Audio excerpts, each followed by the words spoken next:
So the Rockets finally got their first win of the season, beating the Utah Jazz 114-108.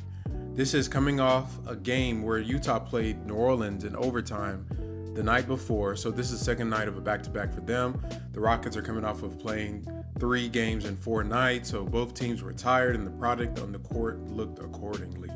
It was an ugly game, it was sloppy, but we got the victory, and this was a much needed victory. I'll tell you why right after this. Before we get into that, if you haven't already, make sure you hit like on this video and subscribe to the Houston Rockets Chop Shop. This is your one-stop shop for in-depth analysis, breakdowns, highlights, podcasts. We do it all here at the Houston Rockets Chop Shop. Continue to support our channel and hit the subscribe button. Also, this video is sponsored by BetUS.com. BetUS is one of the best online sportsbooks in the world. Their online sportsbook provides all the sports betting tips and highlights you need as a bettor, in addition to the safe and secure place for you to wager on your favorite teams and sporting events, including the Rockets. BetUS.com right now, if you sign up, you get a 125% sign-on bonus. That means if you drop $100, they're going to match that with $125. That is BetUS.com. BetUS.com. Get in the game now. Now, if you watch this game, you might have lost a couple of brain cells trying to keep up with the different types of plays and turnovers that were going on. But ultimately, the Rockets were able to pull out the victory. Honestly, stylistically, how we match up with the Jazz, they really aren't a great, matchup as far as us for them. Like, we have strengths that would limit what they do. We're fast, athletic, we can penetrate. They don't have a true rim protector at this moment since Rudy Gobert isn't there anymore. And a lot of the actions that they ran were destroyed because of Jabari Smith Jr. So we can start there. Jabari Smith Jr. had a hell of a game, came in, was as advertised. Finally, he was able to be used in a manner that really showed what his true strengths were. The game, I think, against the Memphis Grizzlies, the team had him playing kind of this off-ball drop coverage that was getting him cooked. But tonight, you got to see a glimpse of what makes Jabari special. Not only was he playing the 5, he was switching out on the perimeter and guarding players and guarding ball handlers. He was hitting his shots. Just all around great game for him. In 33 minutes, Jabari went 6 of 10, shot 60% from the floor, 3 of 5 from 3, 100% from the free throw line. Jabari is still 100% on the season. So the shot is never a question. I never question Jabari's shot. The fact that he's such a good free throw shooter should be apparent that he's a shooter. It's just going to be comfortability for him. I was excited about how he looked defensively. And ultimately, in my personal belief, I believe that at some point in the future, he will be our starting 5. Maybe not this year, maybe not next year, but when he puts on 20, 30 pounds of muscle, because he did say that he was going for that Giannis body, I can see him being that guy. Because for him, it's not going to be more of a rim protection deal where he's like a shot blocker and a rim runner. It's going to be more of a guy that can navigate the defense from really in that paint area where he can just take over the whole middle of the court. And that's what he was doing last night against Utah. And then when he does get drove on by different ball handlers, he's so long and he's so quick-footed that he's able to contest with length. He did foul a little bit too much last night, but a lot of those fouls were kind of here and there. Another thing I'm excited about for him is that Jabari had 3 blocks. He had 3 blocks, and he blocks guys in a myriad of ways, not just at the rim, but he's going to track you as you're dribbling the ball to the basket, and he's able to use his length to get in the way. So good game for him. Really, I guess he got to show what we already knew about him to other people, is that Jabari Smith Jr. is going to be really, really good. I know him and Jalen got into a little thing on the sidelines towards the end of the game. I love that. Hey, shows me they care. I'm gonna shout out to Mike on Twitter. Like Mike said, Jabari's a winner, man. And I need a guy on the squad that's not gonna be all laughs and smiles while we're being one of the worst teams in the league, right? If we're this bad, yes, we want Wemby, blah blah blah. But at the end of the day, those guys inside that locker room, they shouldn't want Wemby. So if they're fighting, getting angry because they're doing bad or playing bad or not playing up to par, I'm all for it. Because you know what? In that post-game conference, Jalen was able to give props to Jabari. That's sports. That's sports. I played football in college. I've literally fought teammates, and like literally the next like hour we're eating together or we're lifting weights together. So that's sports. Competition doesn't mean anything. Shouldn't be a big deal. It's just how the things go. Kevin Porter Jr. He was, I guess, there was controversy around him last night, kind of given how he was playing. He had a good game. He didn't shoot well from three, but overall he did keep the team afloat throughout stretches of the game. And he was, and shout out to Madison on Twitter as well, pointing out that Kevin Porter was really getting Jabari involved in this game. Went back and watched the film, spot on. A lot of the 3-pointers that Jabari got were assisted by KPJ. So good job to him. One thing that he needs to improve on, and I've already said in my mind that I'm going to give him this season to do it, is his point guard play.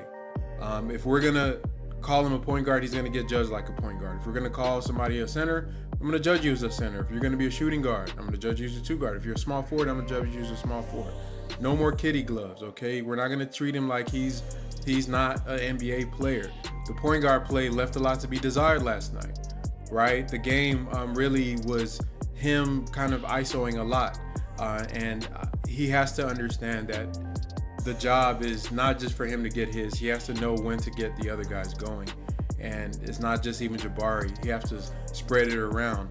I mean, there was a stretch where Jalen was really trying to pick up his offensive scoring, and then he just didn't get the ball for almost, pretty much. I think he took one shot in the entire fourth quarter. And I'm not going to blame KPJ completely on that, but he's the point guard. If you know your 2 guard is cooking, let him cook. That's your job. And I'm not saying he can't do that, because towards the end of last year, he did it towards the end of the season. So I'm not sure where his mind was in this game or what the coaches told him they needed from him. But I think somebody pointed out last night, the situational awareness needs to be just a tad bit better. And I think that's something that he needs to continue to be able to watch film and work on. I'm going to blame some of that on Jalen's lack of aggression. Jalen needs to be more aggressive. If he doesn't know, hey, Jalen Green, this is your franchise, brother. Like, this is your team. So that needs to be known. But I guess that's something he's going to have to learn over this season as well. But I'm going to challenge Jalen to be able to learn that, be more assertive. And lastly, I'm going to put some blame on the coaching staff. Like, they got to be able to recognize some of these things, that if we're not going to have a vet out there that's going to kind of set the hierarchy of things or kind of guide the guys on where to go, then the coaches got to do it. And it seems like they're a little bit kind of shy to tell the dudes, hey, do X, Y, and Z. But this game was important. It was important because if we had lost this game, it would have gotten ugly. Because I don't think if we lost here with the Utah Jazz coming off the second night of a back-to-back in a game against New Orleans that went into overtime, I don't think that we would have won on Wednesday in Utah. And then once you go from there, man, it gets really, really ugly, because you start looking at the schedules, and the Rockets' schedule is just brutal after the Utah games, and we don't get relief until Orlando, and Orlando's playing pretty good. So we were probably staring at the barrel of a 10-game losing streak. This game was important for the team to be able to get under their belt. They got their first victory out the way, so it was really, really good. I think it's good for morale, no matter what your views are on whether you think they should be competitive or whether you think that we're the worst team in the league and we're going to get a lottery pick. Wins do matter. Like, these are human beings, so it's good for them to be able to see that W in the win column for them this game. Some other players, Eric Gordon, even though he was a +8, second highest on the team behind Garrison Matthews, which just proves we need to disband the plus-minus as a stat because it tricks people. The plus-minus just trick y'all, like Russ said about Pat Bev. Eric Gordon, lackluster game. I wasn't really, he made some big buckets down the line, but a lot of just weird, he just seems like he's playing by himself out there. The Rockets need to start working on something for him as soon as possible to get him out of here, because Eric Gordon he needs to be playing for something that he feels is worthwhile, because it looks like he's not, that he's just hooping out there. KJ had a terrible game. I don't know why Coach Silas let him play 34 minutes. Y'all know I'm a KJ truther, but if he's gonna play like that, you got to sit him down. sit him down and give Tari Eason those minutes. Tari, not a super great game from him.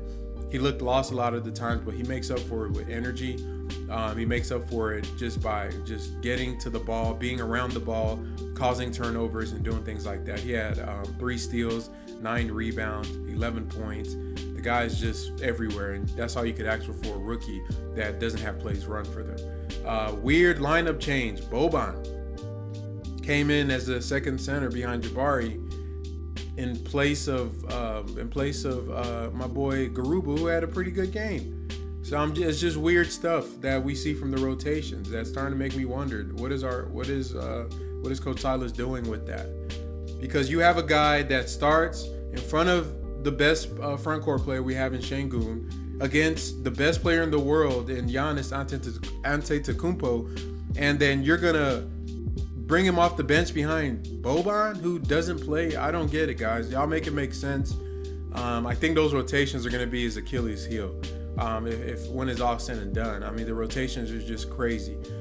Shout out to Daishen Nix. Y'all know I'm not the biggest Daishen Nix fan, but he actually did pretty good yesterday. He was 2 of 3 from the field. He hit his free throws, 3 of 4. He only had 2 assists, but one thing that Nix was doing was getting the offense going. He was initiating offense, and I think if you notice, he was able to stay in even late in the fourth quarter.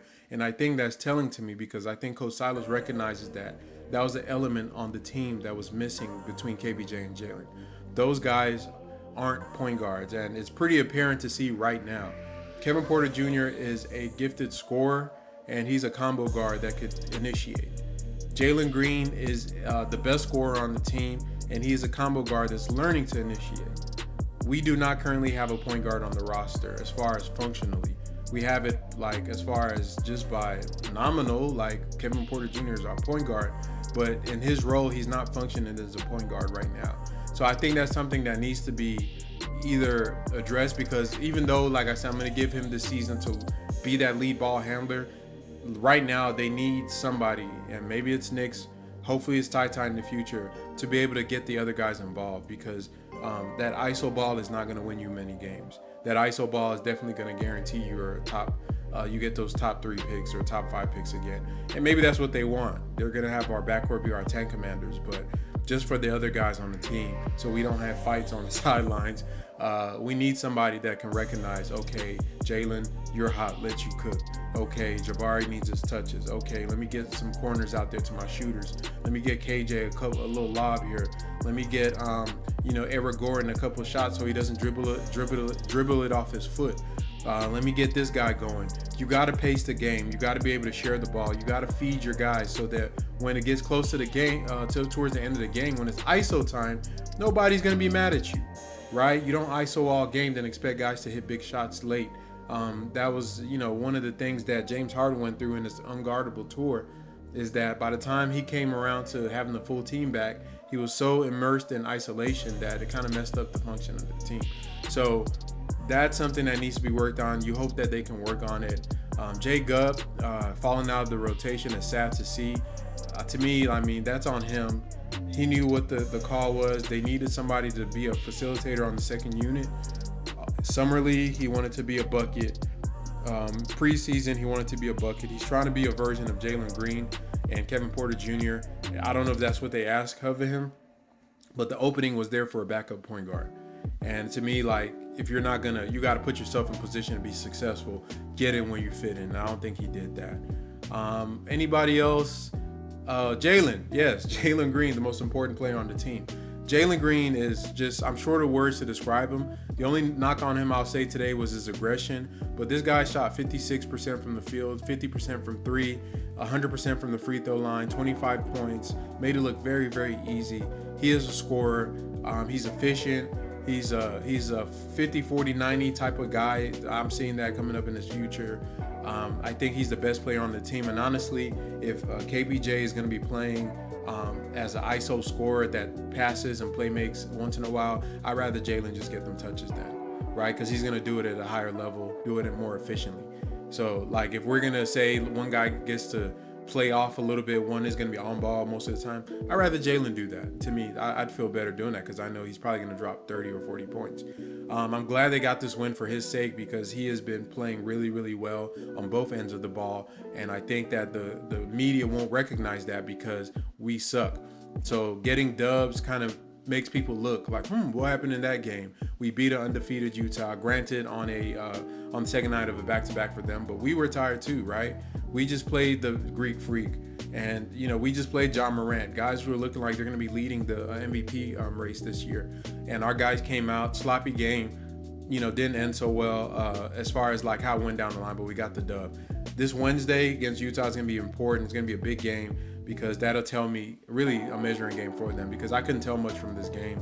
Both teams looked out of it. This Utah game where they get a day of rest, fly out to Utah, face the Utah fully rested. If we can get a victory there, then I'm going to be back optimistic about them being a team that's on the ascent. But I still think we need a point guard. We need a point guard really bad, and Alp was surely missed in this game because his playmaking on the second unit keeps the offense going, and it's apparent because he's in all our best lineups for the team right now. But y'all let me know what y'all think about this game. Did you like what you saw? Are you just happy to get the victory? Just remember to comment below and make sure you like the video and make sure you subscribe to the Chop Shop for this fire content that you're getting on a daily basis.